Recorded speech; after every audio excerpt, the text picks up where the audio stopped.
The Dow illustrated a perfect example of how to use candlestick analysis to your advantage for when to get into a trade and when to get out of a trade. We had an inverted hammer formed yesterday in the Dow. What did we need to see today? We needed to see positive trading, which we did on the open. That gave us the impression, or gave us the high probability setup that where we were in a J-hook pattern. It was time to buy. However, a simple rule of the inverted hammer is that if it opens positive, it should stay positive. This was forewarning to the bears that the bulls are stepping in. Bullish confirmation the next day was telling the bears that the bulls were still there. They start getting out of the way. But that low probability situation where they were able to take the selling back down below the head of this inverted hammer was the exact opposite of what should happen with a high probability situation, that they should not be able to get back below this level.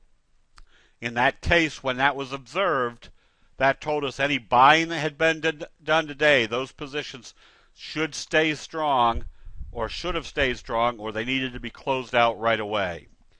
That's just one aspect of candlestick analysis. We knew what the Dow was trying to do, trying to set up. And the initial trading of the NASDAQ was trading positive, which also was setting up a kicker derivative signal bouncing off the T-line. However, when it came back down through the T-line, that told us the bullish confirmation was not there.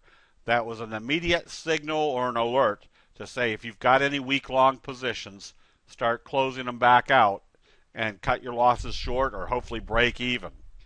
On the reverse side, it told us that if they couldn't move the market up, that eventually they would come down and test the 50-day moving average on the NASDAQ, which in this case we saw that they did all in one day.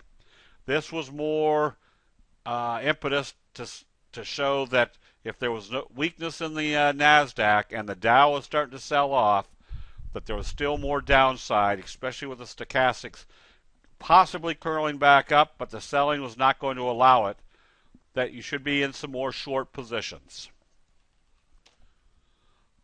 That is not to say that if you were in a strong pattern, like a fry pan bottom, and it bought on the strength, and it closed back here, remember the pattern is still the primary indicator of what's going on in investor sentiment.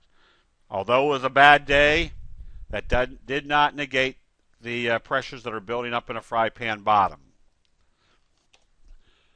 And the weakness also confirmed stocks that were already trading weak, such as our BCN, where it had done a doji bearish signal coming back through the T-line, and at the bottom of this trading channel, any weakness today would have told us that the bottom of the trading channel was not going to hold anymore, and that we could see more downside. This is not rocket science. This is just common sense analysis, knowing what information is built into each candlestick signal. That'll be it. We'll see you in the chat rooms.